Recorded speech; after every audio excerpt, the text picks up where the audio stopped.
Let's take a dive into the greatness of Caitlin Clark.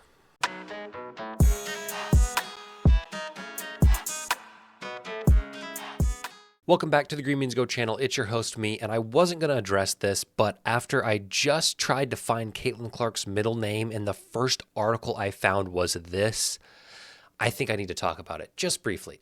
This video is just not going to be a place for misogyny, okay? Let's just try to keep it out of the comments. The fact that this article even exists is just like, can we just let women be great? Like, perhaps a woman does something magnificent, does something spectacular, does something record breaking, and we acknowledge it at face value. Okay, can we stop trying to put women's accomplishments up to that of biological men?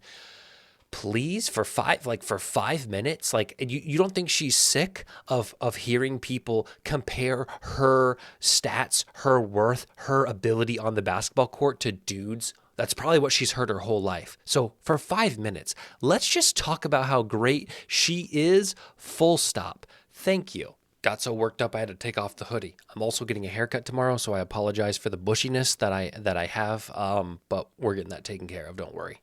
But today's video is all about Caitlin Clark, and specifically, we're going to talk about the records that she currently has and ones that she's striving to achieve by the end of this year. They have 9 games left in the regular season, and there are quite a few records that are within grasp. So let's start with some background. Right now, she is a senior, and because of the COVID eligibility rules, she technically could play one more year.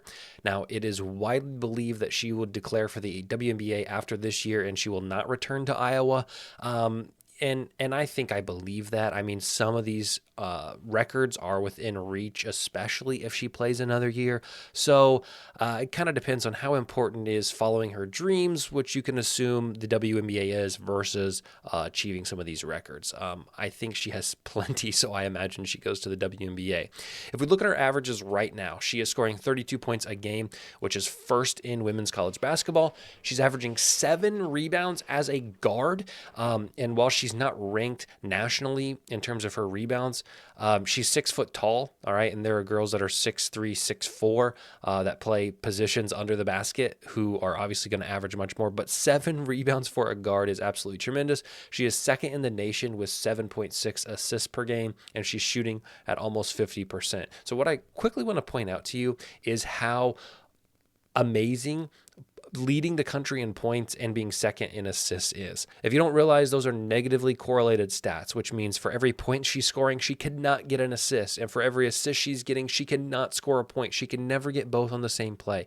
So to be both top 3, top 2 on both of those is truly remarkable. Let's just talk briefly about some general records and assorted stats. Women's basketball officially started tracking in the year 2000, so this dates back 20 years. She is the only player in women's basketball to have a 40-point triple-double. She has 49 30-point games, which is the most in women's college basketball. She has 20 points in 106 out of 121 games, which is also a record. She's the only player to ever have 40 points back-to-back in March Madness tournament games. And she's the only player in Division I history. Here you go, guys. I'm comparing her to a man in men's and women's basketball to score 3,000 points, get 800 rebounds, and 900 assists. One of one. So now we're going to go through all the career records that she either has or is in the top 10 of, with a chance to move up. Now, again, I said at the beginning of this video, Iowa has 9 games left. So all of this is not accounted for those 9 games, at least right here. All right. But down in the bottom, I've tried to add a little caveat about how we can project her to finish based on her averages. So right now she's sitting at 4th. All-time women's points scored in college basketball. She is projected first. She only needs 138 more points to pass Kelsey Plum from Washington, who is currently the record holder. Now, she has 9 games remaining on Iowa's schedule, so if she stays healthy and scores her average of 32 points, and I rounded down to 30, she'll get 270 more points, which will put her well above that total at 3,660 points. They're projecting that she beats this at Michigan, or when they play Michigan on February 15th, I want to say. So if you want to mark your calendar for sometime mid-February to watch her break that record, I know I am going to be doing that. So this should be something that she handles pretty easily, and at the end of the season is definitely at the top of career points scored. Now, the fact that she's likely going to be at the top of career points scored and is also even in the top 20 of career assists all time is impeccable.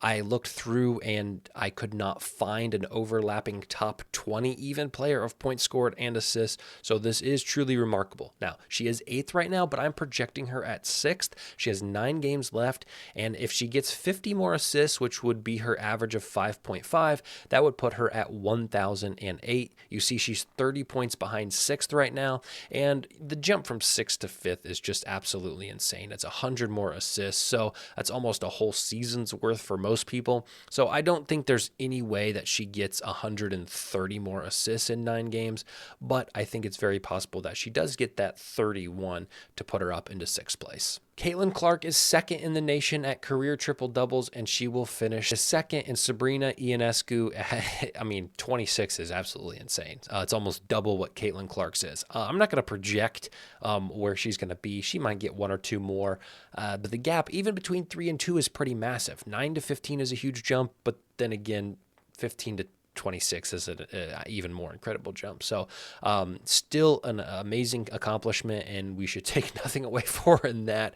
It's still a tremendous feat. Speaking of Sabrina Ionescu, just a small little piece of information that I found when I was making this video. Her and Steph Curry are actually going to have a 3-point head-to-head face-off at this year's NBA All-Star Game. Sabrina Ionescu in last year's NBA 3-point contest scored 38 points, which is the best ever for WNBA or NBA. Curry's 31, I believe, is the best men's score. So tune into that. That should be like the second weekend of February. I think it'll be definitely a fun thing to watch. Back to Caitlin Clark, points produced. So again, I said this was points scored and points assisted on. She is confirmed first. She is in first right now, and she can only widen this gap. Kelsey Plum is 2nd right now at 3,300. Now, I've projected her at 30 points produced per game for the rest of these 9 games, and that'll put her at 3,700, which will be almost 400 points above Kelsey Plum.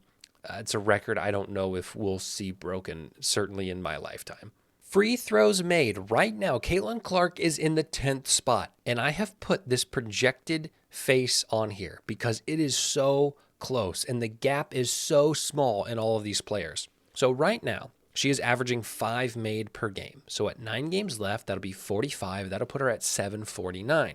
If we look at where 749 is, it's only moving up 2 spots, all right, to 8th place. But if she hits 1 more in one of those games, she'll be at 750, which will be 7th. And then you get to looking, okay, this is only 17 more. So in 9 games, that's only an average of 2 made a game. And then this is only like 2.5. And then this... I mean, there is a chance that she moves up to the top 5. Now teams are going to have to foul the ever-living love out of her, but right now I think it's reasonable to say she cracks this top 8, maybe this top 7, with a chance to maybe get up here close to Brittany Griner. But at the end of the day, I think Kelsey Plum's record's pretty safe. I think Crystal Kelly's record's pretty safe. And we should, again, not take anything away from Caitlin Clark. Being in the top 10 is certainly impressive. Another record that she has the chance to leapfrog all the way up to the top 3. She is right now in 8th at field goals made at just over 1,100. Now, I've projected her at 2nd. So if we look at the numbers, she's making 10.5 per game, which would put her at 95 more field goals made, or a total of 1,207, which gets her comfortably above Maya Moore at that 2nd spot. But Brittany Griner, she would still be 40 field goals shy of Brittany Griner, and she is typically pretty consistent in the amount of field goals she hits. I was looking at her game logs. It's almost always in that 10 to 14 pocket of field goals made. So I've averaged her on the low end at 10.5. But I really don't think we see her take a tremendous leap forward and start averaging 15 to 17 towards the end of the year. And maybe when the playoffs get closer and the tournament gets closer and games start to feel more important and matter more, quote unquote, maybe she takes more shots. But I think it's safe to say she can finish at 2nd. I'll be truly impressed if she gets to Brittany Griner. I don't think that 1247 is within reach, but I could very well be wrong. So I'll lock her in at 2nd with a chance at 1st, an outside chance at 1st. Right now, she sits sixth at threes made all time, 459. But again, another one where she could skyrocket up. I've projected her to get second in this statistical category. She makes 5 per game, and at 5 per game, that would put her at 504. Again, I think Taylor Robertson's record of 537 is just too far with only 9 games to go, but I think if she continues at her pace, she can pass Kelsey Mitchell comfortably. And probably the most fascinating stat of all is the NCAA all-time scoring record. This is Division I men's and women's, and projected, I have fingers crossed. So right now she's 6th all-time, men's and women's at 33.89. She has 9 games remaining, and if she averages 30 points a game, that puts her at 36.60. 36.60 on this list is third. Just 4 points back from second place and 7 points back from first place. So I think it's definitely possible that she makes number 1 all time. And I think after she kind of clears the hurdle of 3 and becomes the women's leader, I think the narrative is going to shift and people, the media is all going to be talking about the all-time record of Pistol Pete Maravich. So, I think she gets there. I think she does everything she can to get 3.670. Okay, I think she will end up at the top spot when all is said and done. So those are all her career records as it stands right now, at least from what I can see. There may actually be more. I only come through some of the major stat categories. You may be able to find some more niche categories that she fits into the top 10 of. But right now, real quick, I want to talk about what's next for Caitlin Clark. And I hate to do this, right? I hate to predict someone's personal future. There's a lot of factors that I am unaware of, obviously, as just a casual fan. But right now, obviously, she's going to finish the regular season, and Iowa's going to go to the women's tournament. They're projected a 2 seed right now. Now, they obviously haven't won in years past. Last year, we had that crazy matchup with LSU and Angel Reese, and I hope we get something like that again. I think that'll be a fantastic rematch if we ever see that. But then, we have the idea of the NBA draft after, and most people are in agreement that she probably goes to the NBA draft. Now, the Indiana Fever have the number 1 overall pick, and Aaliyah Boston is a rookie as of last year who won the Rookie of the Year for the Indiana Fever. So, and Aaliyah Boston's a forward, and Caitlin Clark's a guard, and I just think, how do the Indiana Fever pass on the chance to have 2 young stars, 2 of the biggest stars in the NBA on the same team? So I got to think the Indiana Fever end up drafting Caitlin Clark. And I think it's a great fit. She's a Midwest gal. I think it works out nicely. Now, if you comment vlog in the comments down below, I will do my very best to attend Caitlin Clark's rookie home debut if she is drafted by the Indiana Fever. I'll go there and I'll make a vlog. I'll document it, okay? And I'll upload it to the channel. So thank you guys for coming by to watch this Caitlin Clark special. She's truly a generational player. And now that football is wrapping up, I hope that you'll take some time and get into basketball, men's college basketball and women's college basketball. Check out Caitlin Clark, okay?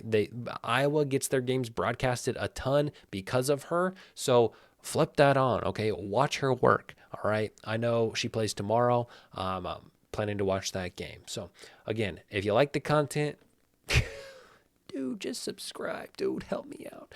We'll see you next time.